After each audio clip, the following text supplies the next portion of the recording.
This episode is sponsored by BetterHelp. Hey Darklings, Kaylin here. We know our generation has a surplus of pretty darkness in common, and if there's one thing unpacking our upbringing has taught us, it's just how essential therapy is for shining a flashlight on the darkness in our own lives. I don't know where I'd be without mine.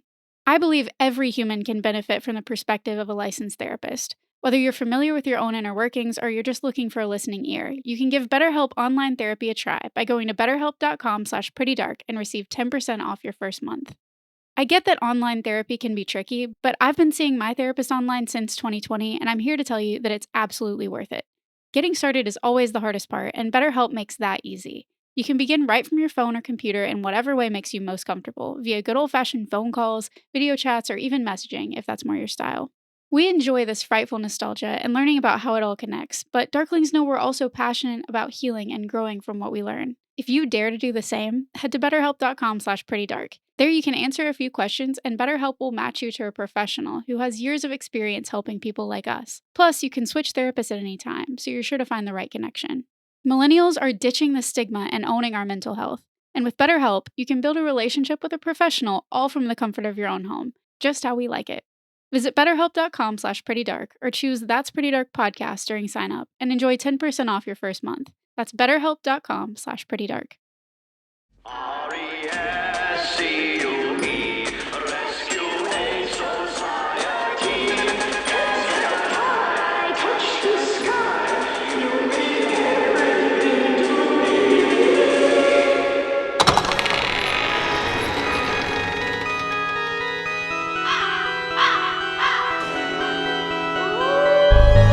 You're listening to That's Pretty Dark, The podcast where we talk about all the entertainment that scared us as children and still haunts us as adults.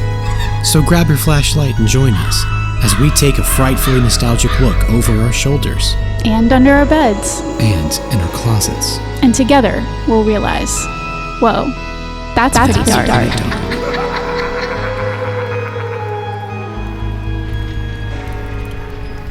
Memento Mori. Memento If mori. there was ever a day To say those where that words. felt more prominent, close at hand, Close at hand, close at heart. the remembrance of death being ever so near and poignantly dear. Yeah, both. Somehow. Both things. And Yeah. it's coming for us all. Today. And some of us, I believe, too soon. Dear Darklings, we got hit pretty hard this afternoon with some news that you've probably heard by now when you're listening to this, and that is that our dear friend David Stephen Cohen has passed away. He was 58 years old, and he's been battling cancer for quite a while. Actually, he and I were kind of exchanging messages along our journey the past couple years, and his had been pretty bad as of last summer. He had some reprieve, respite, and then it kind of came back again. He had a lot of procedures and surgeries though, and he did share with me a few different times how the staff at the hospital, a lot of them are in the millennial age range, they're a perfect age range to know of courage. Yeah. And he never minded talking about it and sharing about it. And he told me that the charge nurse on one of his last hospital stays last we spoke had printed out a picture of courage to have him sign No way. in the hospital room. And he said he really didn't mind that extra attention at the time. That's so sweet. Yeah, I was about to say, head writer for Courage, The Cowardly Dog. That's right. Wrote on Parker Lewis Can't Lose. The Wobulous World of Dr. Seuss, Phil of the Future. We've interviewed him twice. Yep, we have 2 episodes that have always meant so much to me and only mean more now, having a lot of those stories from his career chronicled. Yeah. And getting to hear them firsthand and talking with them. It's just... Yeah, he was really great to get to know. He was such a solid guy. Mm-hmm. He was unfailingly kind. He found us. That's what's incredible to me as well. He found us, reached out, and told us how much he appreciated That's Pretty Dark as a show and what we do. And of course, we were, chomping at the bit, champing at the bit. He'd Champing at the bit. be upset if we got that wrong. He would have appreciated that it was champing versus chomping. We were champing to get him on the show, and he was so gracious to do that. And then whenever we were preparing for Balto, I had emailed him and just kind of asked some questions. Right. I wasn't going to presume that he would want to come on again, and I didn't want to take up too much of his time or bother him in any way, so I just kind of sent him some questions. And when I sent the questions, he's like, when are we hanging out? And I was like, whenever you want. Just so kind, so willing. David. Willing to share his magic with others. Always willing to help others get a leg up, which is not the case for a lot of people in his business. Having, grown up in New York in general, just the fact that he was so receptive and open and kind means so much. And our hearts are with his loved ones, his family, his friends. Absolutely. Obviously, we miss him so much, and we, only got to spend such a brief time with him. So I can only imagine how devastating it is for his, family, his community. For him to touch our lives in this way. And we've only known him for like a year. Couple years. But those hours, the concentrated hours, we really, I feel like, got down to it. But the people who've known him forever, I mean, wow. I kept thinking of his Pinocchio song he sent us. That was just so... The sentient marionette. It's been playing in my head all day. Listeners, Darklings, if you do want to listen to or learn more about his career, his website is dstephencohen.com, and he has all of his credits listed. You can even go to the songs tab and hear the song that Christian is talking about, as well as several others that he's written over the years. He's like so creative and clever, and like wordplay is so... It came so naturally to him. And I will always admire him for that ability. Yeah. So quick, and the wit is just unmatched. Did he actually pass today? It's not clear. I don't think so. I see. It has been recently. I think that they just kind of announced it today. I see. So I was going to make a Luck of the Irish joke, but I'll pass. I mean, hey, I don't think he would mind that everybody's drunk on the day that they find out of his passing. I think that he wouldn't mind that too much. Who said it? Andy Warhol. The idea is not to live forever. It's to create something that will. And David did that. Feel that. He feeling that deep. Really, really did. His characters, his stories, his ideas, those will live on, as well as his just like lyrical nature. Mm-hmm. He sent me pictures of a sunset in New York where he was. He sent me pictures of the sunset, and he said, "Thank you for your concern and kindness. You fill my heart and soothe my soul." And that just...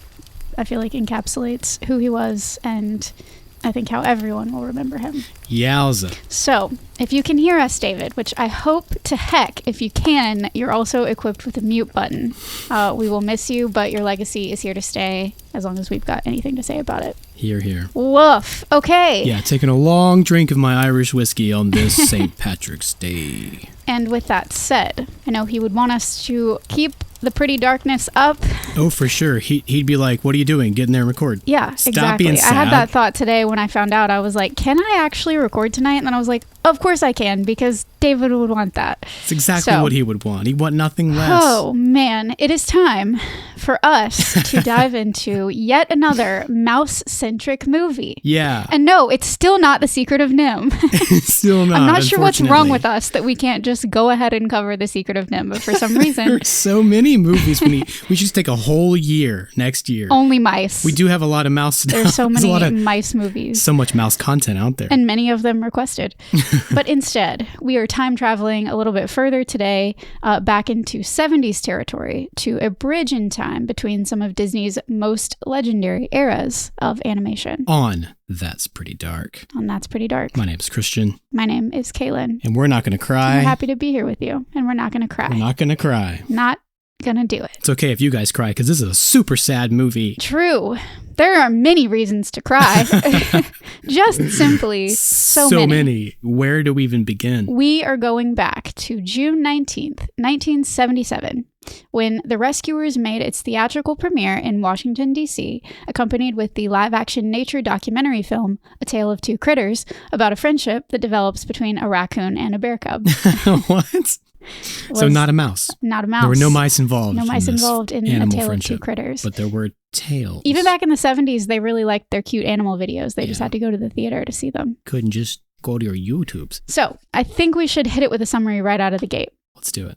An orphan girl is kidnapped by a greedy pawnshop proprietrix, and no one seems to bat an eye, except for the Rescue Aid Society, an underground association made up entirely of rodents for some reason, dedicated to performing covert rescue missions. I love it. Will young Penny's message in a bottle prove successful, or will Bernard and Bianca, a mismatched couple of mice tasked with her deliverance, fall victim to their own perilous journey into the swampland?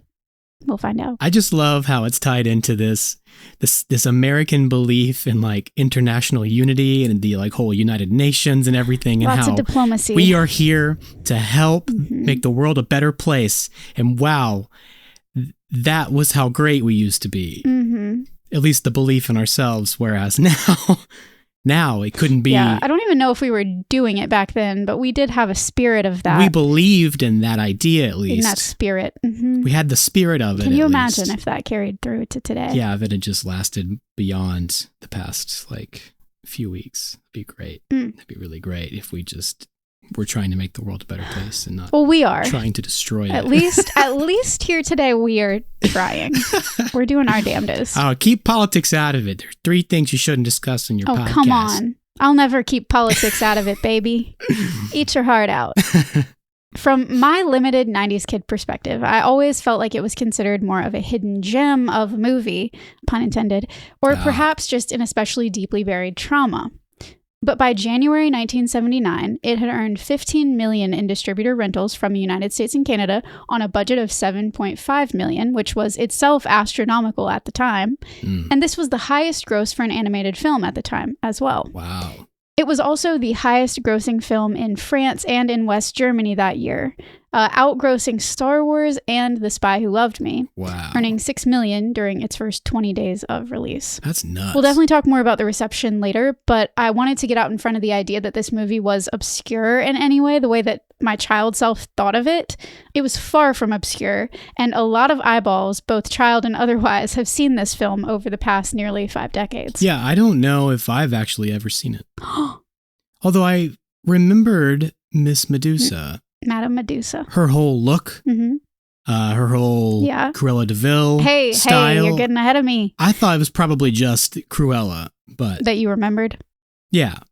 Because she looks just like her younger sister, basically. We have so much to say about that. And I do think that the popularity of this film is important to remember as we unwrap the pretty darkness. Because like I said, we've got pitiful orphans, Always. We've got villainous vixens, as you said, we've got moonshine, and yes, darklings, even nudity.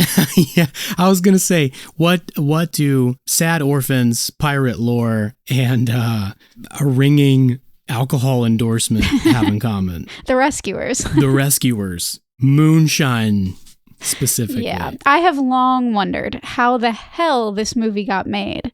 So if you are anything like me, buckle up and let's get ourselves down to Devil's Bayou, shall we? Love those stereotypes. Just bring it. Eat that shit up. Traveling back even further to 1959, author Marjorie Sharp has just penned a novel called The Rescuers, among 25 other novels, 14 children's novels, 4 plays, 2 mysteries, and numerous short stories. Whoa. I was adding in some notes about her, and I realized as I was doing so that it was her death date of March 14th, though she passed in 1991. Oh, interesting. It's not even close to the first time that like something like that weird synchronicity has happened when we just realize it happens to be a date. Right. So we are and were honoring her very close to her death date, and rest peacefully, please, as well, Marjorie. In the Rescuers novel, which was actually originally published for adults before unexpectedly finding a child audience, which I think is key, the widely respected Prisoners' Aid Society of Mice regularly befriends human prisoners in their cells and performs daring rescue bids. Oh, interesting. As this story opens, the chairwoman of the society, Bianca, is proposing the rescue of a Norwegian poet who is being held in grim conditions in the Black Castle. Okay. That should sound at least slightly familiar. Yeah. Marjorie then released a sequel called Miss Bianca in 1962, which bears an even closer resemblance to the eventual film. We'll get to that. And a further 7 books afterward, all illustrated by Garth Williams, who had previously illustrated other children's classics such as E.B. White's Charlotte's Web and Stuart Little. No kidding. I can totally picture the cover art for both of those books and that style of illustration. Me too. And same dude illustrated The Rescuers. Wow. That's really crazy. Upon release of the sequel, Walt Disney optioned both books in hopes of adapting an animated film. So beginning in January of 1963, Disney story artist Otto Englander wrote up a story treatment based on the first book.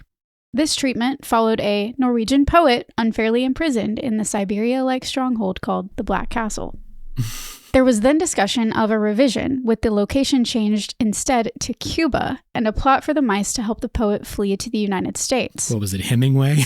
Well, keep in mind, this is just months after the Cuban Missile Crisis in October of 1962. So, talk about too close to home, maybe? Were they like literally tying that history in? Was that like current events enough? Where they that were like, was, for sure. all right, so we're going to make it We're going to make it Cuba, because that's We're what's gonna in the make a news political cycle statement. right now. Correct.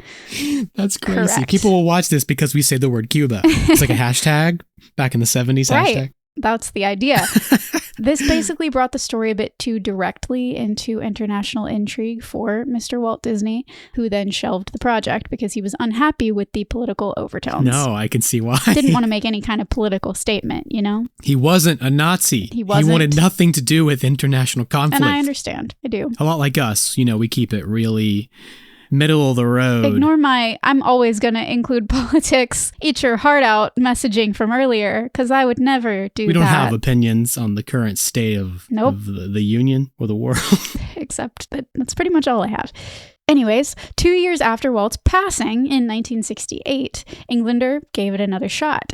This time, he wrote a treatment where Bernard and Bianca were rescuing Richard the Lionheart during the Middle Ages. Oh. So, totally sidestepping any political conversation. Right. But it still wasn't sitting right. After the commercial success of the Aristocats in 1970, the then vice president of Disney Studios, Ron Miller, had the foresight to scout new animators to ensure a continuity of quality of Disney animated films for another generation. Good job, Mr. Miller. I knew I recognized the name. The Rescuers was pulled off the shelf and re-entered development, becoming the first project with overt intent to bridge Disney's 9 old men, who we've talked about in various episodes of That's Pretty Dark, with a new class of talent. This collaboration would eventually be responsible for the Disney renaissance of our own childhood. Wow. Just had to bridge the gap. Yeah, got to. Jump in those decades. Eric Larson, one of the 9 old men, was tasked with searching the country for potential artists studying at art schools and colleges. More than 60 artists were brought into a training program in which they were to create a black and white animation test to be reviewed at the end of the month. The process continued for several months, and the first few finalists were employed as in-betweeners working only on nights and weekends. By the film's release in 1977, more than 25 artists had been hired from this program, including Glenn Kane, Ron Clements, and Andy Gaskill, all of whom would play crucial roles in the Disney Renaissance. Yeah, Gaskill. In my watch notes, I jotted down, must be Glenn Kane's first Disney film, ? Because I was like, this is really early for Glenn Kane to be involved. Right, yeah. And I'm kind of proud that I got it right. Oh, nice. In the end, the film was spearheaded by Don Bluth as animating director, his first time to move up the ranks at Disney, and was directed by Wolfgang Reitherman, one of the 9 old men. Oh, I love the name Wolfgang. It's a good one, right? It's just so cool. Wolfgang Puck. Are we at Downtown Disney? Disney Springs? Wolfgang.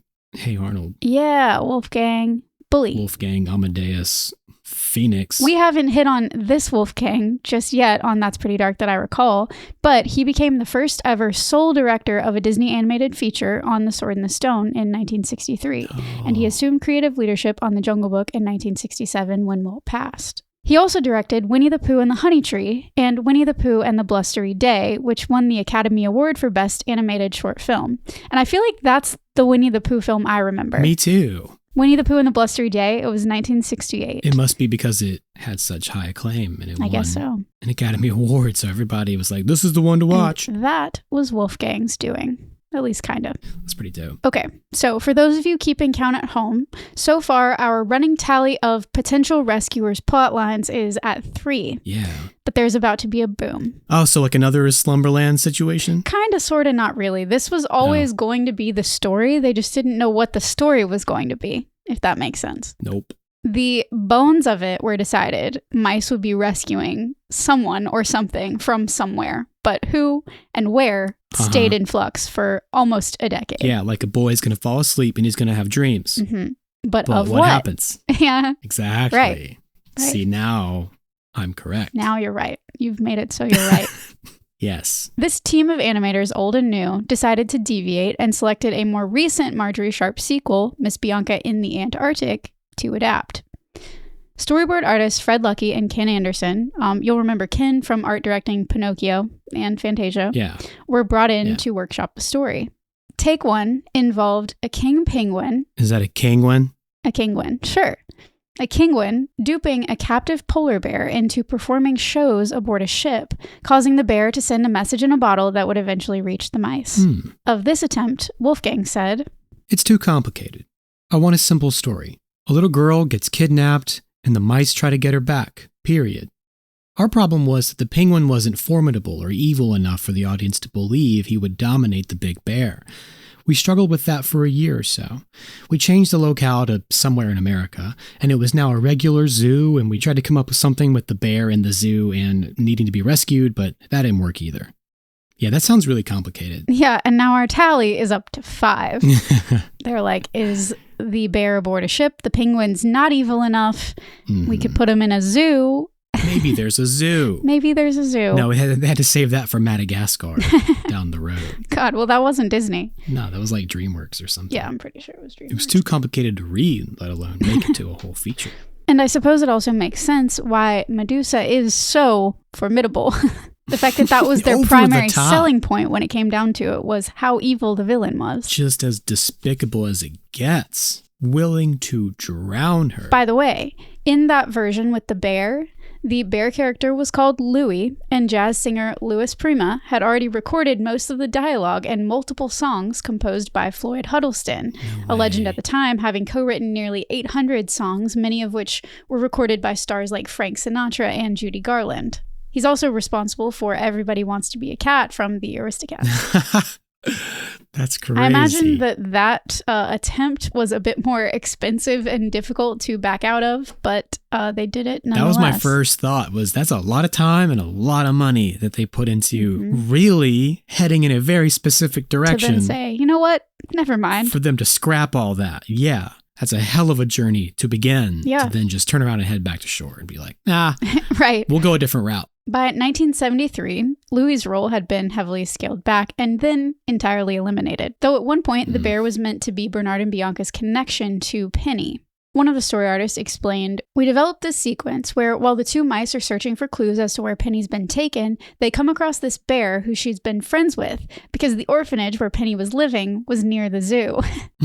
I do personally prefer Rufus, if we're picking favorites. Yeah, me too. And in the final film, this whole idea was reduced to a simple scene where Bernard enters a zoo and a lion's roar scares him away. A scene that, in my opinion, felt terribly out of place and counterproductive where pacing is concerned. Yeah, for sure. I don't think they needed talk it. about beginning a journey and then just heading back and saying never mind and starting over. But I also understand like wanting to salvage the wreckage. Well, let's just keep the ship puns. Let's just keep it going. This whole metaphor the sunk of cost. The whole sunken steamship out there in that Scooby-Doo landscape. Right. Beautiful art. Beautiful art. I understand wanting to keep that. The zoo, they wanted to keep the bear at first. These are holdovers from, the previous I versions, get using a zoo. Like, that wasn't a terrible idea, but it just had so many, but they should have, holes. The issue is that they should have ventured through the zoo and it should have added to the plot. Yeah. You know what I mean? Like, there should have been more to the zoo. Right. If you're going to use it, use it. But they just couldn't figure it out. There were too many moving pieces, and they were trying to stay within the bounds of the books, but without using the books entirely. It was weird. I don't know. It was also the fact that this had been happening over so many years with several different groups of people. I have a fix for the plot. I can fix this. 50 years later. Yeah. They get caught up in the zoo with the lion or some scary animal, and they're rescued by Rufus, who lives nearby in the orphanage, and he's just out on his nightly prowl. The old codger. The cat rescues mice.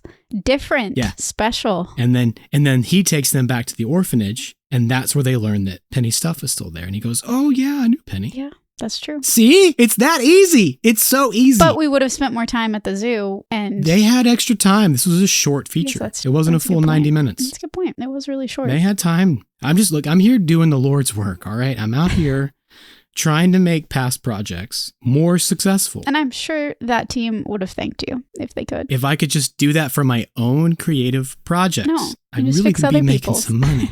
Hey, I am for hire. I can be a consultant on your creative project. Hit me up. In an attempt to get some clarity, Reitherman brought Marjorie's books along while he was promoting Robin Hood on its release around Europe. He found the second book particularly compelling. In this novel, Bianca embarks on a mission to rescue a little girl, Patience, who is being held captive in the Diamond Palace by the wicked Grand Duchess. Okay, now we're getting a little bit closer. Closer to our final film, but still no cigar. Mm-mm. Do you know where that comes from, by the way? Close but no cigar? Mm-hmm. I want to say yeah, but on the air, I have to admit no. I wrote it down and then I looked it up because I was, I am me and that's what I do. Carnival booths used to give out cigars as prizes. Close, but no cigar. That's great. Man, they should bring that back. Give those kids some cigars. Damn it. What happened to carnivals? Reitherman said, when I got back, I called some of the guys together and I said, we've got to get a villain in this thing. It is really funny to me. A number of times I've said that. That after all these ideas and concepts were tossed around for all these years, so much back and forth and all the fuss and how do we make it work and where do we put it?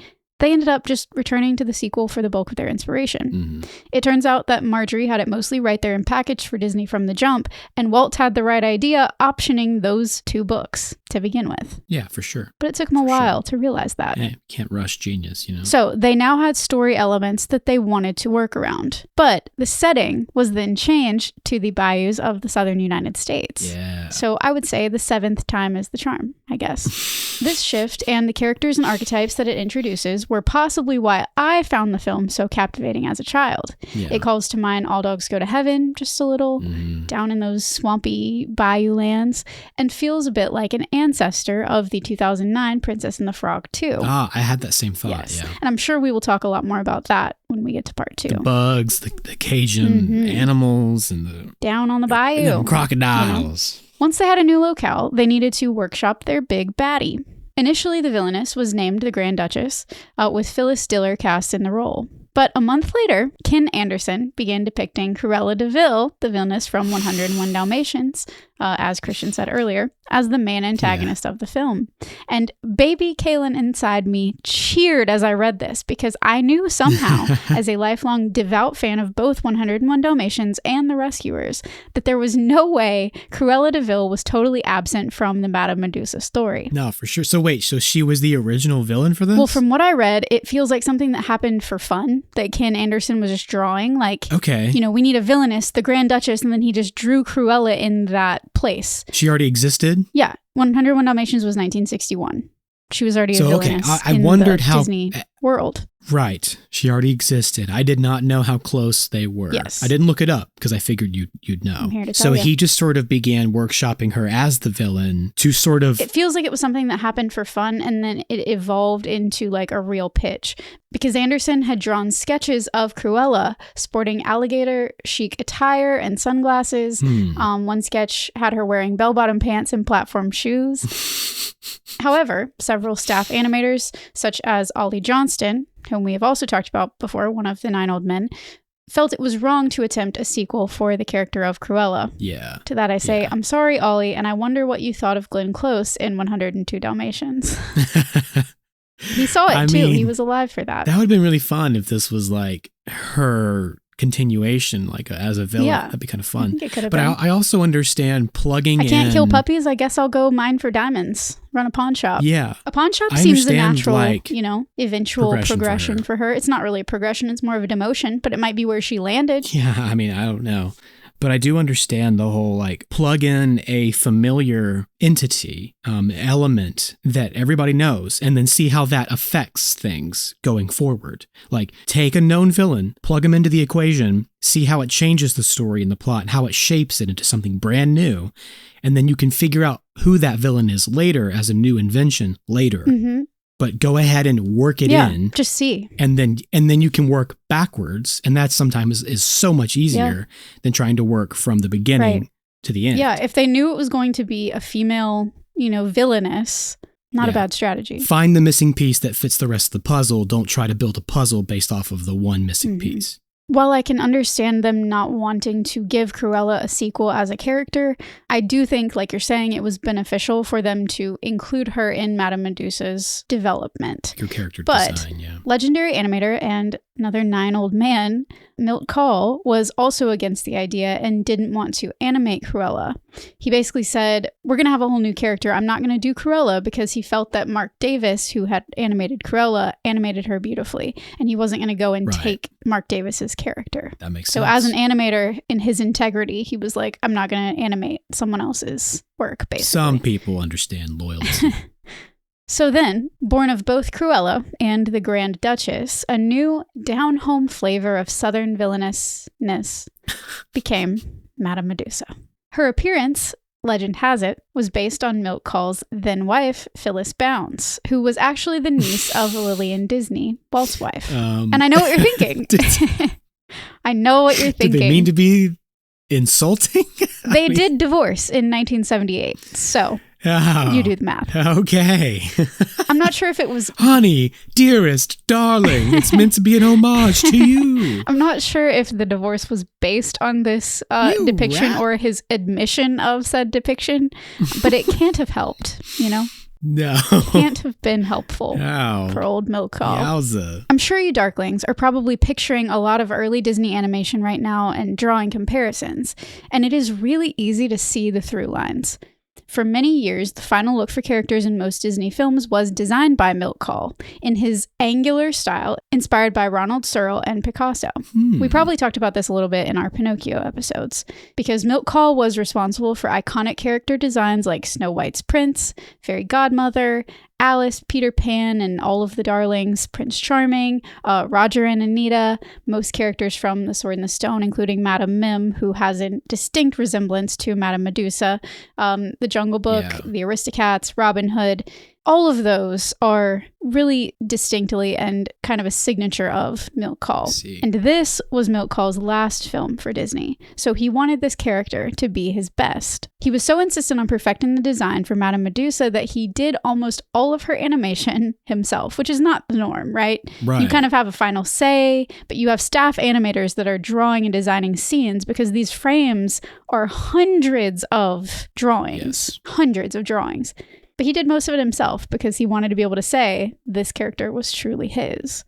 I also can't help but see similarities between Madame Medusa and characters like Ka, now that I'm looking for it. Those eyes. Yeah, it's all in the eyes, you know? It's the eyes. Trust in me. Of course, things took shape pretty easily from there. Penny, our kidnapped orphan, was inspired by Patience, the orphan in Sharp's novel. The alligators, Brutus and Nero, were based on 2 bloodhounds from the novel, Tyrant and Torment. Also sick names, in my opinion. Yeah. The bumbling henchman, because every villain worth their salt has got one, Mr. Snoops, was adapted from the character of Mandrake, but his appearance was based on John Culhane, a journalist who had been interviewing animators at the studio. I feel like this is really, really fun. Culhane claimed that he was practically tricked into posing for various reactions, and his movements were imitated on Mr. Snoop's model sheet. Snoop. That's great. So he's just a journalist bebopping around interviewing them, and they're like, let's put him in the picture. Hey, see that guy? What do you think? That guy? Yeah, that guy?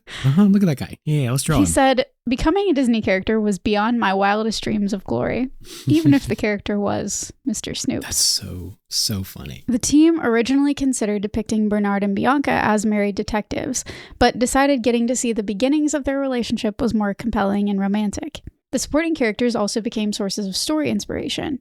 For example, the airboat that the mice eventually need assistance from, a dragonfly powering a leaf, had too much comedic potential to pass up. It was so good. Even rude. The local bayou creatures were first written as a dedicated military guard that drilled incessantly, but became instead helpful volunteer citizens. They also, at one time, had a leader, a singing bullfrog voiced by Phil Harris, who voiced Baloo, Thomas O'Malley, Little John, and Patu the Basset Hound from Rockadoodle. No way. But the role was cut. And I feel like his voice does just belong in there somewhere anyway. It does. You know? It absolutely does. Totally could have been there. As I was reading it, I was like, if I hadn't seen The Rescuers in a while, I may have just thought he was there. Just because it feels like he should have been, you know? And again, they had time. They had room to play with. And money. $7.5 million was a lot for that time. Mm-hmm. A pigeon was proposed early on for Bernard and Bianca's transportation, specifically one that would be catapulted, which was a gag that had been animated but cut from Robin Hood. Okay. But Ollie remembered a true life adventures film featuring albatrosses and their clumsy takeoffs and landings, which led him to suggest an albatross instead. It was a real life little detail. Oh, man. Yeah, I was laughing so much when he was trying to take off and he kept like huffing and puffing. Yep. He was out of breath just on the takeoff Poor guy. alone. Poor Orville. It was so fun. Another fun detail about Orville, and I'm sure all listeners know this if you are familiar with the Rescuers Down Under. We, in Rescuers Down Under, meet his brother, whose name is Wilbur. Okay. Had to do it. Orville and Wilbur. They had to do it. There was also at one point a scene included of Bernard and Bianca's adventure preparations, with Bianca choosing outfits and Bernard trying out various James Bond-esque gadgets, but it was also cut for pacing. Women are more than getting ready montages, damn it. And don't forget, Bianca was the diplomat and professional here, while Bernard was essentially a janitor that she selected to accompany her, mostly to stick it to the other rescue agents. That's right. This was her choice, and they were going to just have her trying on outfits. Glad that didn't happen. Mm-hmm. We like a good getting ready montage, but she could have used the gadgets too, you know? It'd be kind of fun if they were both. Yeah. involved Trying out the in gadgets, and getting- he was like messing up, and she was like doing it correctly. Yeah. She like was knew what she teaching was him how to doing. use the gadgets even. This gun doesn't hold 13 bullets, does it? Even once they had nailed down these story elements and were really getting into their groove, production wasn't without its tensions. While working on the film, Don Bluth noted that some of the characters didn't have the whites of their eyes colored in. And when he questioned it, he was told that it was too expensive to do. Bluth and fellow animator Gary Goldman got their own equipment to test if that was true, and they found that it wasn't too expensive. But when they reported back with their discovery, they were told to follow orders and do as they were told. Oh. Bluth referred to this as the straw that broke the camel's back, which would eventually lead Bluth and Goldman to leaving Disney in 1979. Yeah, people love being just told to do as they're told. Yeah, it goes over really well with the Especially- group of super creative people. Super highly creative powerhouses. They just love Hyper independent being creatives. told what to do Love that. and shut There's up. always, in all of these movies that we've covered, especially as we do the part one history of it all, there is always tension between a studio and, you know, executives and the creatives that are actually getting the movie done. That's so funny. So this kind of thing created Don Bluth, and this kind of thing created Miyazaki Yeah. as well. Mhm. They just said, yeah, screw you guys. I'm going to do it my way. Yep. And I mean, that's kind of a Walt Disney enterprising attitude, you know? But Right. sometimes that's what it takes. Those are the people you want on your team. Mhm. Although The Rescuers contained a lot of firsts, it was the first Disney animated film, for example, to get a sequel, which blew my mind. Whoa, really? It would also mark the last joint effort by Milt Kahl, Ollie Johnston, and Frank Thomas, which was truly the end of an era for Disney animation. Yeah, jeez. It was also the last Disney animated classic film to receive an Oscar nomination until The Little Mermaid did so in 1989, 12 years later. Oh, shit. Yeah, it's a long time. The Dark Ages. So, yeah, I was going to say that was kind of the rut, though. Before we leave the production headspace and get to talking about the music and the cast, there is one other production-adjacent fiasco that has more than earned a pretty dark mention, though it does require a bit of a fast Ooh, I forward. love these.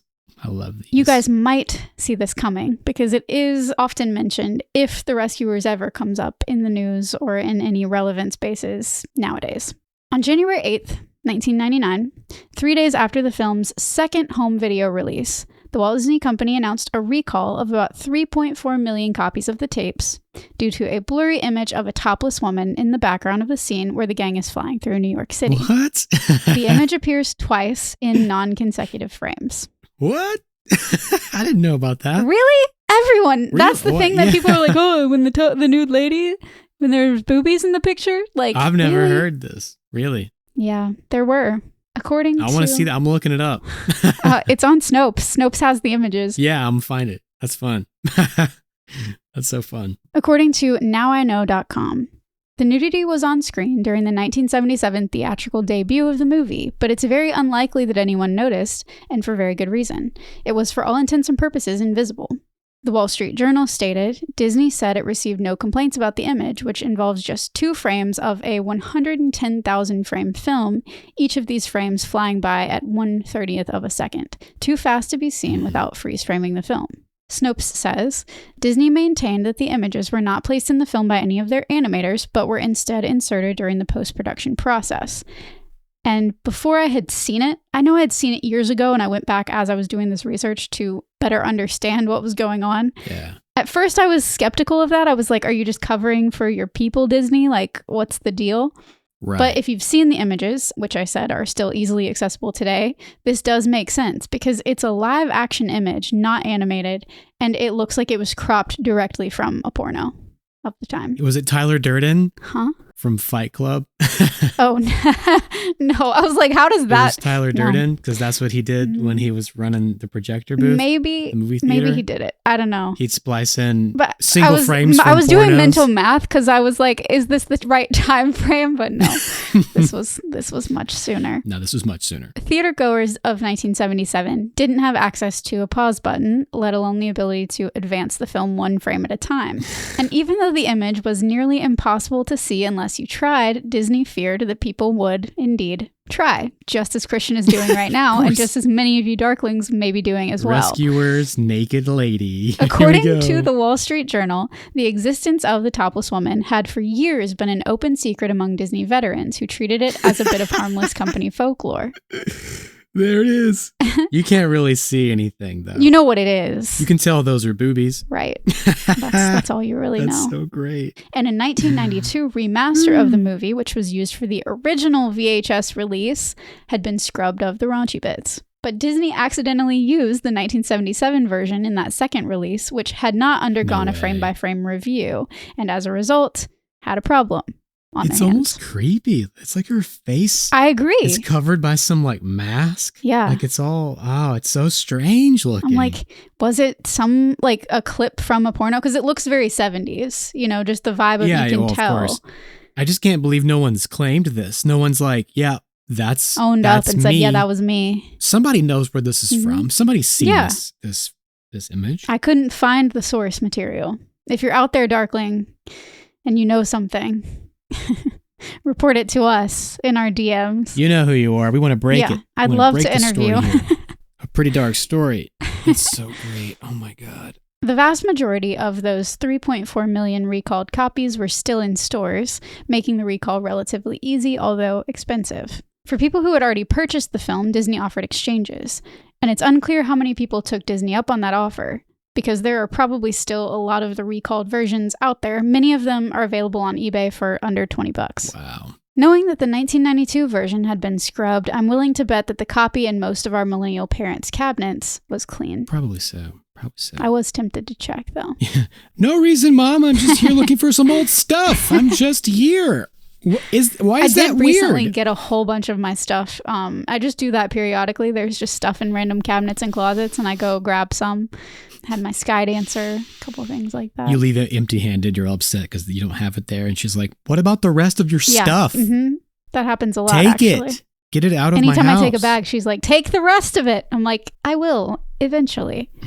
I can only go through so many Kaylin archives at a time. Mm. On January 10th, 1999, 2 days after the recall was announced, the London newspaper The Independent reported, a Disney spokeswoman said that the images and the rescuers were placed in the film during post-production, but she declined to say what they were or who placed them. The company said the aim of the recall was to keep its promise to families that they can trust and rely on the Disney brand to provide the best in family entertainment. PR if I've ever heard it. Yeah, just go to wicked.com. The Rescuers home video was reissued on March 23rd, close to now, not quite, 1999, with the nudity edited and blocked out. It's one of those pieces of trivia that comes up fairly often when I mention the subject matter of our podcast out in the wild. People are like, oh, hey, wasn't there like something weird inserted in that one movie from the 60s or, the 70s? Like people have a vague, memory of it. Mm-hmm. And it definitely belongs here in our pages. Yeah, totally. The Little Mermaid poster, penis. Sex in the Sky of Lion King. Sex in the Lion King sky. We've wanted to do an episode just about those, so let us know if that strikes your fancy. Darklings. Yeah, send us your favorite one. And send, the ones that you remember. Not as easy to locate as they used to be, I feel like. Like, you could go to eBomb's World. And there'd be a list. And there'd be like a whole video. There's a bunch of YouTube videos about it, but it's all lame. Did you know this happened? It's like, you're making that up. It's not even real. And it's always, did you know this happened? But there's not really the history or the lore around it, which is what we want to talk about. That too. So, are you ready to talk about the music of The Rescuers. So sad. It is so sad. All of it it's is so so sad. Sappy. And hearing it again, Saccharine. this is one of those films that like I loved it as a kid. I watched it so many times, but it was kind of a time capsule to me because I hadn't seen it since I was a kid. A lot of the movies we talk about, I have rewatched, many multiple times or at least once or twice as an adult. But this one I had not touched since I was probably 6 or 7 years old. So Well, that's surprising, yeah. going back to it, I was 6 years old again, hearing that music, just the voices, all of it, the sound hit me so hard, and the colors in the opening credits, we'll talk about it, but oh my God, it just hit me so hard. And the lyrics do not pull their punches. Not at all. It's pretty dark. So yeah, I'd love to talk about why that is. All right, let's do it.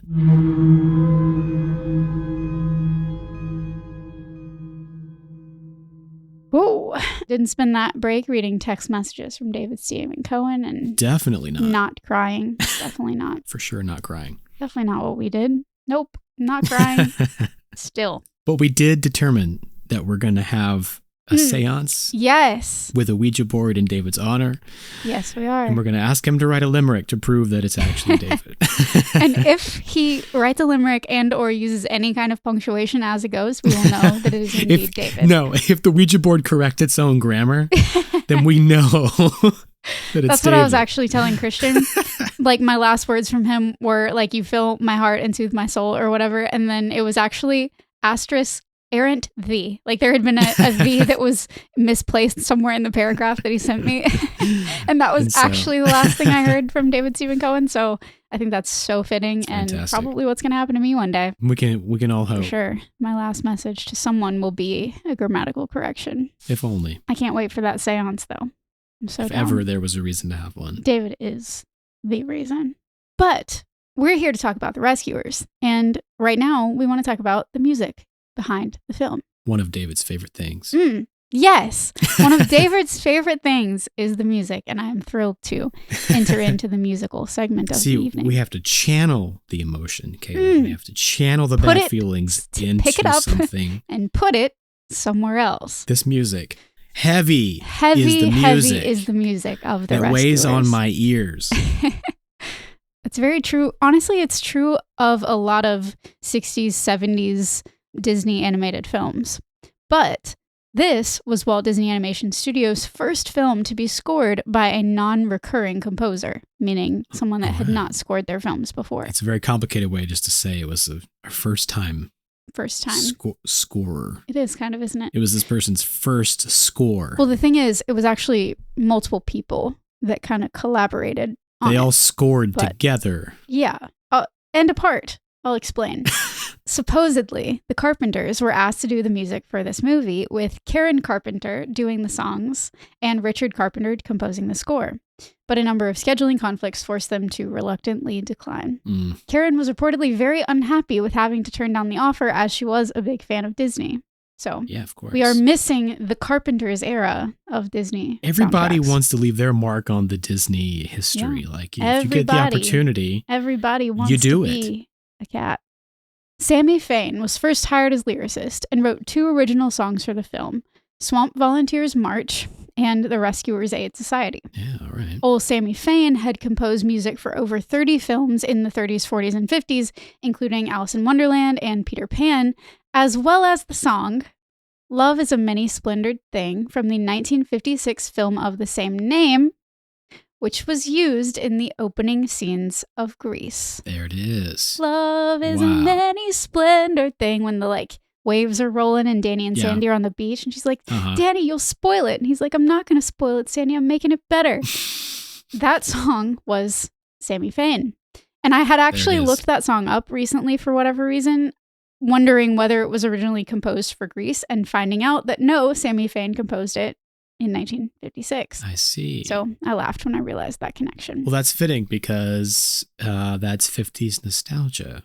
Right. Grease. Which is why they chose that song. You heard it here first, folks. Perhaps second Love or is a third. many We splendored don't know thing. who's broke that story. Who broke that story? That's what ignorance does. Meanwhile, the Rescuers filmmakers had listened to an unproduced musical composed by Carol Connors and Anne Robbins. The women had met each other in 1973 on a double date. Connors was already writing and composing successful songs, and Robbins was working as a personal secretary for actors George Kennedy and Eva Gabor, and also writing unpublished poetry. Okay. But of course, Eva Gabor gives her connection to the Rescuers. Describing their collaborative process, Robbins noted, "Carol plays the piano and I play the pencil." Nice. I really like that because it gives hope for somebody like me who loves music so deeply and truly, but cannot compose music to save her life. Yeah. That my lyrics or words or poems could eventually become music is a nice thought. Mm-hmm. And it's just yet another ode to our songwriter friend, David Stephen Cohen, because he knew how to put words together and they were always lyrical and clever, no matter what the words were. It's always what held me back because I could never play an instrument. Yeah. Never learned. I can barely play the guitar. When I say barely, I mean barely. Like I know open chords and I know a lot of bar chords that I just can't play. But I wish. Alas. So Sammy Fain had already written some of these songs, but Wolfgang Reitherman wanted things to sound more contemporary, and he just heard this musical. So he called in Connors and Robbins to his office and showed them some storyboards, especially the scene where Orville is flying Bernard and Bianca across the country. Right. They then composed Tomorrow is Another Day for that flying scene, as well as The Journey, which is the song that plays during the opening credits. Mm-hmm. He also asked them to write new lyrics for Sammy Fain's original Someone's Waiting for You and the Rescuers Aid Society. So, sorry, Sammy. Yeah. Many unorthodox instruments were used in the recording of the Rescuers Aid Society song, including a toy piano to make the Mouse Orchestra sound more authentic. Yeah, that's so I really good. liked that. I was like, because it does, right? Mm-hmm. When you hear that song, it feels small, like not in a bad way. It feels small, like in a mouse way. You know? Yeah, it's mousy. And they really did a good job with that, with what they had at their disposal in the 70s. During production, both women were nominated for an Academy Award for Best Original Song for Gonna Fly Now from Rocky in 1976. So they're working on this movie that they just kind of got randomly called in to do. And then while they're doing that, they win an Academy Award for another song they've done. And then Someone's Waiting for You for The Rescuers itself was nominated for an Academy Award. Wow. So they had to be flying, again, pun intended, throughout these years of Rescuers production. I was going to say, talk about a good year. They were having a It's one for the books. good time. Most of the songs that they wrote for the film were performed by Shelby Flint, a singer and songwriter with lots of hits during the 60s. Although her sound is not my favorite sound, it is nostalgic as all hell, and it makes you feel something whether you want to or not. In an April 1995 interview, Joni Mitchell recalled that when she began making the rounds of the folk open mic circuit, she wanted to sound just like Shelby Flint. No way. So clearly, Shelby Flint made a name for herself. Yeah, it brought a certain, depth of emotion to what was happening. It was just, it was right. This was also the first time since Bambi in 1942 that all of the most prominent songs in a Disney film were sung as part of the narrative as opposed to by the film's characters, which I think is why the lyrics were so on the nose, like you said. I guess that makes sense. These songs are meant to drive the narrative, but they're not sung by characters in the story. Yeah, like flipping a musical on its head, kind of. And I do want to know, I'm genuinely curious, and I'm sure the Darklings are as well, which way do you, as less of a musical fan, prefer the songs to be, Christian? I prefer it sung by the characters. Really? Yeah. I don't know why I thought you might like this more, because you're just not a fan of musicals. So this isn't like a, No, I am we're a taking fan the of mic and breaking musicals. out in song. I'm a big fan. Are you? Yes. I feel like usually you have an opposite opinion on that. It just depends. Some stories, some productions call for music, and it's a good musical. And I think there are some that I just think were better not as musicals. So does it bother you that this one is kind of in between? No, it doesn't bother me, but I don't know, it feels out of place. Like I would just rather there be a score and no lyrics and no voices. Like I just want to feel the movie and not listen to someone speak. Like when there's music over a moment, maybe I'm wrong, but like if it's like if you're working in music that already exists from an artist, like I don't mind real songs out there that are then worked Yeah, into worked into a the TV show soundtrack. or a movie. Right. But creating original music But if it's created for original music for the film, for the movie, You I don't want it want to lyrics. be sung by the character, if at all. okay. I mean, that's fair. Personally. I don't really love it or hate it. I think that the style of music is not my exact taste. Even though I love folk music and I love that whole idea, I think something about it from the 70s just makes me too sad to fully enjoy it. It was just so overly sad. It's I very don't know. sad. That might be what's getting in my way. Then again, I didn't really necessarily mind it for this movie. I just, if you give me the choice, I'd rather it be from Right. the characters because it's at least driving the plot Mhm. along in a way that the music is taking the place of dialogue. Right. Yeah, in this case, it wasn't That would necessarily exist. taking the place of dialogue. It's It was just like telling the audience what's happening. it's literally it's like what you said. It's taking the narrator's Yes, job, it's instead of narration, it is music, basically. and I could see where that's interesting. And I don't know, new, and like people might go, "Oh wow, Hmm. state of the art." I like that, but Mhm. it's weird to me. I'm being reminded of, what is it, Ella Enchanted, where the narration is all in rhyme. Like, it's still a narrator character in a narrator Yeah. cutaway, but it's in rhyme. But that's all. It's like a style choice that works for something like that. Right.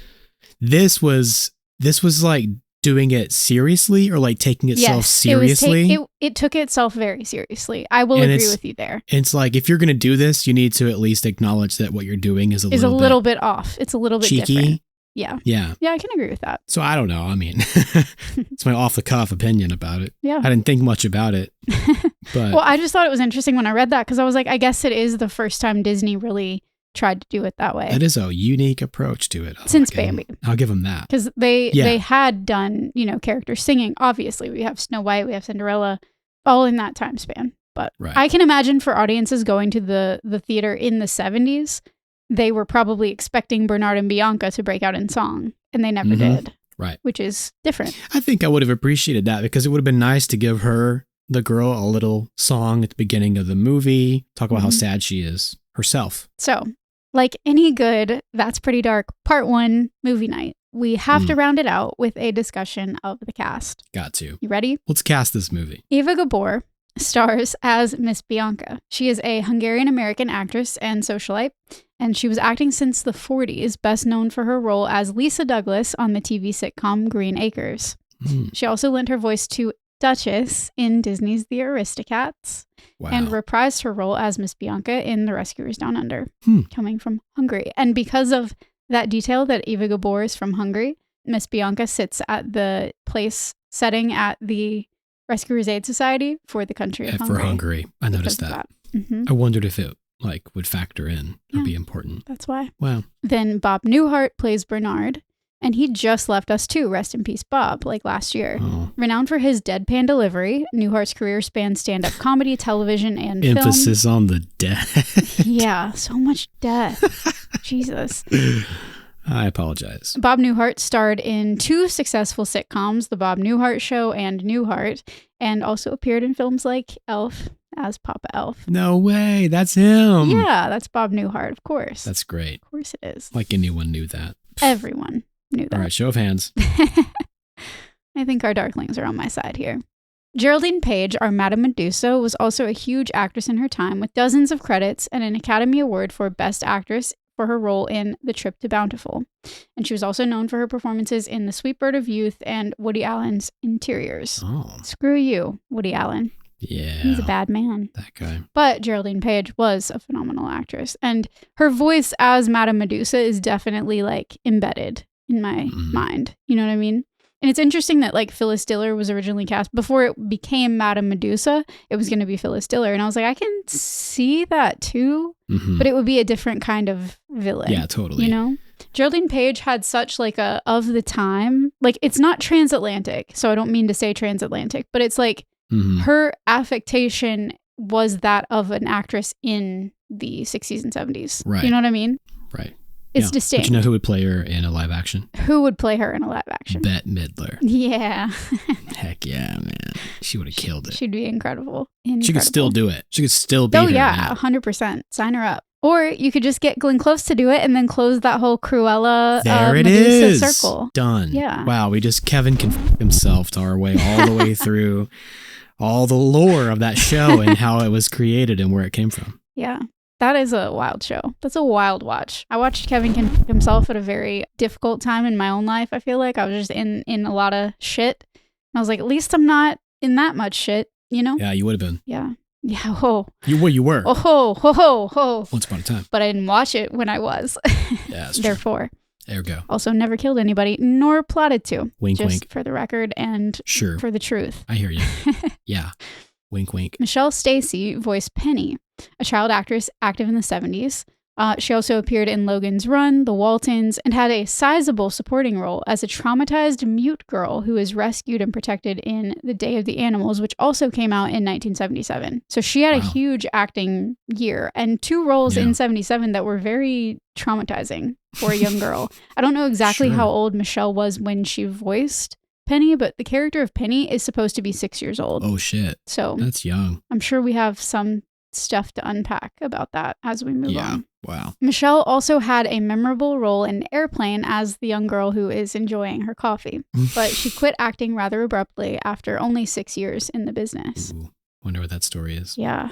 Probably played too many traumatizing roles, and her parents were like, you know what? Maybe this isn't great for your psyche. Maybe not. She's out doing heroin in the backyard. Bless her. I don't think she's okay. Joe Flynn plays Mr. Snoops. Originally a ventriloquist and radio performer, Joe became known for his comedic roles playing Captain Binghamton on the TV series McHale's Navy. Have you ever seen McHale's Navy? Never heard of it. A guy I used to date, his parents loved McHale's Navy.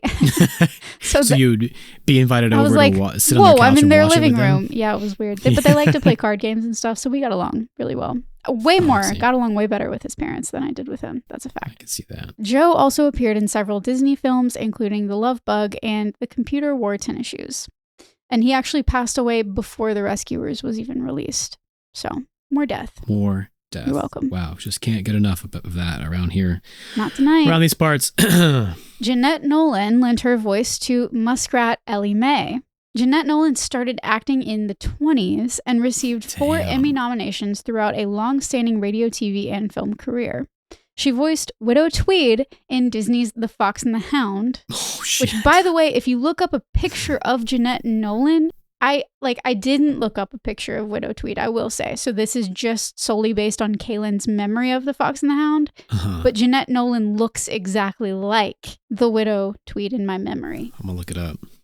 It was uncanny. I was like, did they base that character on her? Because, oh my God. Which, that's something for us to unpack when we get to Fox and the Hound. You see her?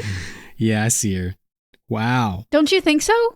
Is she not like Yeah. a Disney grandma? That's a Disney-fied version of her for sure. Oh, wow. That's crazy. Okay, I'm actually going to look up Widow Tweed now. I haven't looked it up. I'm going to do it live. Look. Oh, wait. Yeah. I mean, that's her younger. I was going to say, that's her but- much younger. Look up her older. Yeah. Oh, God. Yeah. Yeah. She was totally the inspiration. Can't not have been. 100%. She looks just like Widow Tweed. Yeah. Okay. I'm not crazy. Mm-mm. Jeanette also appeared in tons of TV like Golden Girls and St. Elsewhere, which I think everybody did in the 80s and 90s. She also starred in films like Macbeth as Lady Macbeth and The Big Heat.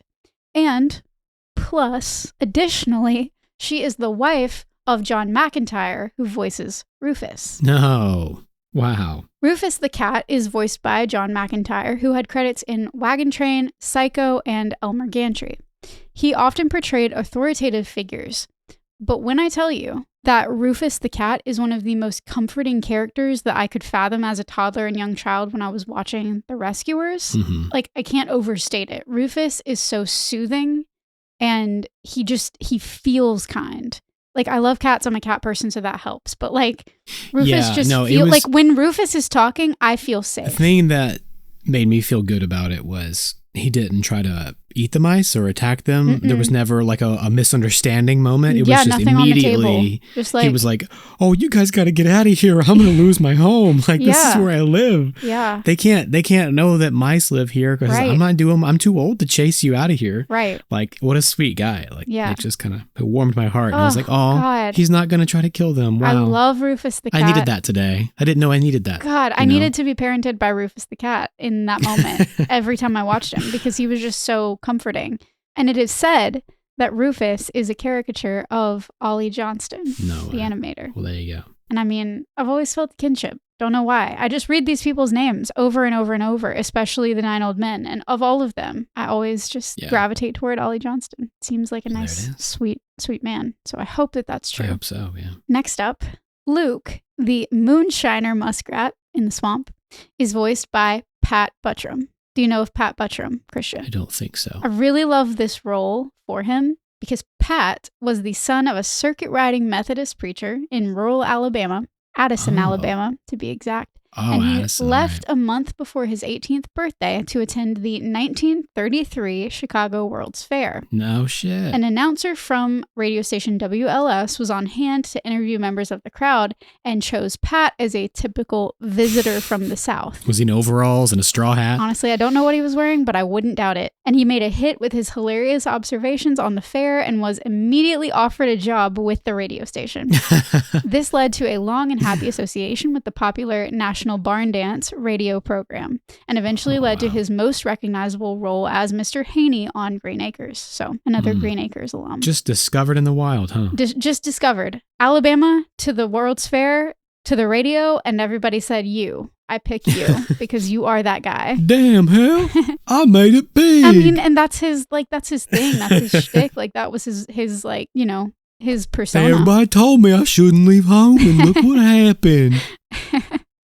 His voice work in Disney animated films includes the Sheriff of Nottingham in Robin Hood and Chief in The Fox and the Hound. God damn, this guy. Rural Alabama, son of a preacher man. I gotta go to Chicago. I just got Are they still having World's Fairs? Where's the World's Fairs at? I was always so convinced. Like when we went out to California when I was a little kid. Yeah. I was convinced somebody was just going to see the raw talent that lived inside of me. Some producer was going to discover me on the streets of San Francisco, we talked San about Diego, that with Los Cats Angeles. Don't Dance, didn't we? Yeah. I'm pretty sure we did. At some point, I know we did. Yeah. But I was like, someone's going to notice that I have what it it takes. I've got the it factor. What's funny is I know that I don't have it. I definitely don't have it. But every time I went to California, I was like, I'm going to meet somebody and I'm going to be like behind the scenes somewhere because we just vibe and we kick it. And like, it's just going to be great. Yeah. Hey, I like your look, kid. Yeah. I'm going to you find my be people. in a big Hollywood picture? I don't want to be in one, but I want to be around one, I want to be all of it. In it, around it, on top of it, under it. Through it. George Lindsay, who voiced Deadeye the Rabbit, which we don't actually get the rabbit's name in the film. The name was revealed through like picture books of the rescuers later. I see. But George Lindsay is best known for his role as Goober Pyle on the Andy Griffith Show and its spinoff Mayberry RFD, as well as his appearances on Hee Haw. And this is the third animated film that both Pat Buttram and George Lindsay provided voices for, with their characters interacting considerably. The first 2 times were as Napoleon and Lafayette in The Aristocats and as the Sheriff and Trigger in Robin Hood. This is crazy. So these guys were just acting together all the time. Oh, just all the overlap. The rabbit and the muskrat were BFFs. The muskrat. Orville was voiced by Jim Jordan, known for his role as Fibber McGee in the radio comedy series Fibber McGee and Molly. Wow. Jordan's career was actually primarily in radio. He has this voice as Orville, and I feel like I knew him, but I didn't know him. I wasn't listening to the radio in the 70s, but he just had that voice, And it's interesting to me how many of these voice actors got their start in radio, because that really isn't the pipeline today at all, but I 100% see how it was in the 70s. No, I was thinking it makes sense, though. Where do you find voice actors? Because it was just your voice. The radio. Your voice was your personality. Exactly. Yeah. So radio stars were like prime candidates for animated films for voiceover. Yeah, you had experience with a microphone. You knew how to be in a recording studio. Like you knew what to do with the But also equipment. people were familiar with your voice. That too. I love it. God, I just love it so much. Like, yeah, I know we have a podcast and that's kind of an offshoot millennial this century version of it, but I would have killed to be a radio star. Like, I didn't want to be in the movies, but put me on the radio. You would have killed to be a radio star, but TV would have killed you as a radio star. Yeah, set you up for that one. You like it? Mm-hmm. Knock it out of the park. This is the content you all came for. You guys know what you signed up for when you click the button. Anybody casting an animated film out there? Give a shot Dude, even better. to a kid that's got what it takes. If there is a podcast pipeline to animated films, sign both of us the hell up. We're there. Right now. Done. I'll be there. Done deal. I got the it factor. I'll prove it to you. James McDonald, legendary Disney sound effects artist and voice actor, voiced Evinrude, the dragonfly, as well as the crocodiles Brutus and Nero. He was also the second ever voice of Mickey Mouse. So he liked the concept of this role of Evinrude, the dragonfly, so much that he came out of retirement to provide his voice and mostly sound effects. Yeah, it was mostly huffing The buzzing. and puffing. Huffing, puffing, buzzing. I love that. I could never really figure out what his name was supposed to be. Evinrude. Well, I'll tell you why. But I liked him a lot. The character is either named after a company that manufactures outboard boat motors or its founder, Ole Evinrude, O-L-E, Evinrude, who invented the first outboard motor with practical commercial applications. So kind of the same thing. It's kind of the same thing, but Evinrude. I thought that was hilarious when I realized it because Evinrude. us in the 90s, we're just Southern kids. So I was like, yeah, I guess that's a Southern bayou name, Evinrude. Okay, I'll buy it. Like, that makes sense. I guess so, yeah. They're all I so didn't weird. know that it was actually a company that manufactures outboard motors. But in the 70s, parents watching would have totally got that joke. I like it. You know? I like it. One of those things. Relevant humor. Nothing like it. There were some other like minor characters whose credits were included that had interesting, kind of pretty dark, relevant credits-ish. Bernard Fox voiced Mr. Chairman, the head of the Rescue Aid Society. He's also recognized for his roles as Dr. Bombay on Bewitched and Colonel Gracie in Titanic. So you might know who he is. Larry Clemens, a longtime Disney writer and animator, provided the voice for Gramps the elderly turtle, and he contributed to the scripts of many Disney classics, including The Jungle Book and Robin Hood. So he was a writer turned voice actor for this movie. All I could think of was the turtle from Cats Don't Dance. Yeah, that one entered my brain a few times as well. Little Don Knotts. John Fiedler, with his gentle, high-pitched voice, played the owl in The Rescuers. Oh. He also voiced Piglet in Disney's Winnie the Pooh series. No And his way. film roles include Juror 2 in 12 Angry Men and Emil Peterson in The Bob Newhart Show. And he was also Porcupine in Fox and the Hound. So they were recycling some of this voice talent. Oh, because it's a Southern thing, right? So they had to use all these Southern bayou I guess so. voice talents Yeah. to do other stuff. Robbie Lester, or Roby Lester, I'm not sure. She was uncredited, but she provided Miss Bianca's singing voice and was known for voicing characters in Disney projects like Eva Gabor's other characters in The Aristocats. So Wow. she was just kind of a package deal, I guess, with Eva Gabor. And lastly, Peter Renaday, who was also uncredited in the film, voiced the American delegate of the Rescue Aid Society. He is known for his work as a voice actor in various Disney attractions, like Henry in the Country Bear Jamboree and Abraham Lincoln in the Hall of Presidents. No. So you'll forgive me, but I had to include him. I did leave out some of the other minor characters, but that last that's one, important. I had to do it. That's some of the most important to significant me. information you've presented this evening. I don't disagree. Holy Holy shit. That rounds us out on the cast of The Rescuers. And now we are all together collectively, dear Darklings, Christian, all of us are prepped and ready to head for the bayou in part 2 of The Rescuers when we start talking about all of the deep darkness of the plot.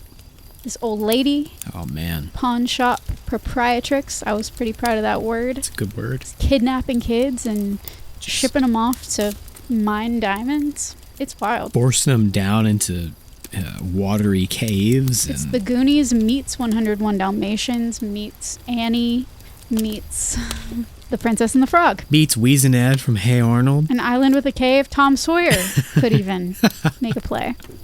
The Devil's Eye. The Devil's Eye. But yeah, I know this was a lot of information I was throwing at y'all, but I also know that hopefully our dear Darklings who are accustomed to this have come to expect that from part one. Part one it's of a lot the of movie history, night. it's a lot of information, but I really find that it helps me whenever I go into the film, now that I kind of have the backstory, and we hope you feel the same way. I know I do, Well, if nothing else. it's a damn good thing, because I'm holding you captive. I have to be here. These guys have the mute button. I can't turn it off. Yeah. Guys, you know how we have to do it. We appreciate you being here. Yes, we do. All information is much. good information. Knowledge, that's half the battle. Or knowledge is power. That too. If All the quotes. you want more knowledge of what's going on in That's Pretty Dark universe, you can follow us on social media at That's Pretty Dark Podcast, on Instagram, at That's Pretty Dark on TikTok. If you want to talk back, you can always DM us or email us at that'sprettyddarkpodcast@gmail.com. If you just want more of our voices in your ears, enriching your lives, you can go to patreon.com/TPD podcast.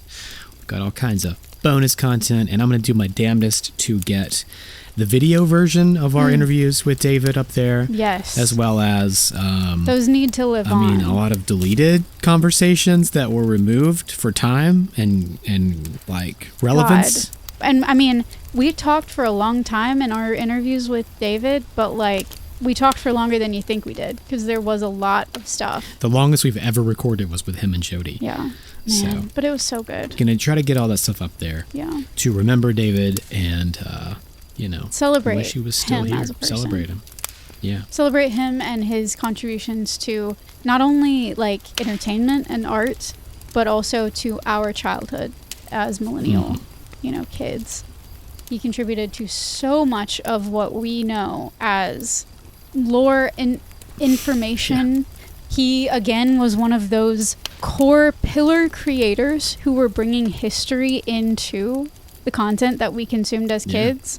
We talked about that a lot during Ramses and Clutching Foot. Content, history. That's a huge David Stephen Cohen episode if you're looking for other ways to remember. Yep. I can't say enough good things about that man. He was truly one of a kind, and he meant it. When I will never forgive myself.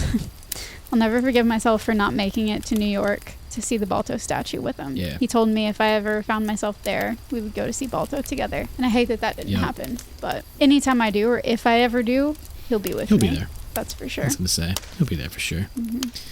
You'll see him in the wind blowing the leaves by the statue or something like that. So, Yeah.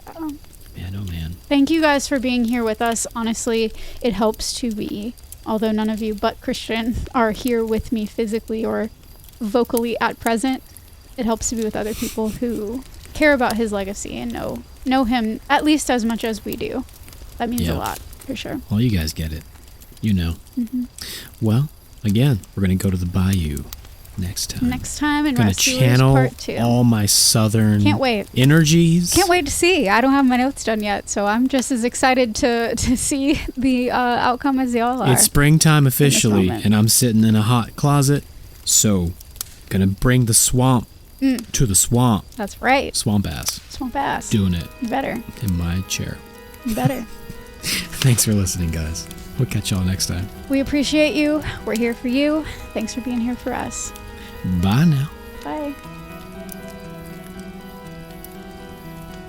That's Pretty Dark Podcast is produced by Kaylin Andrews and me, Christian Baxter Mott.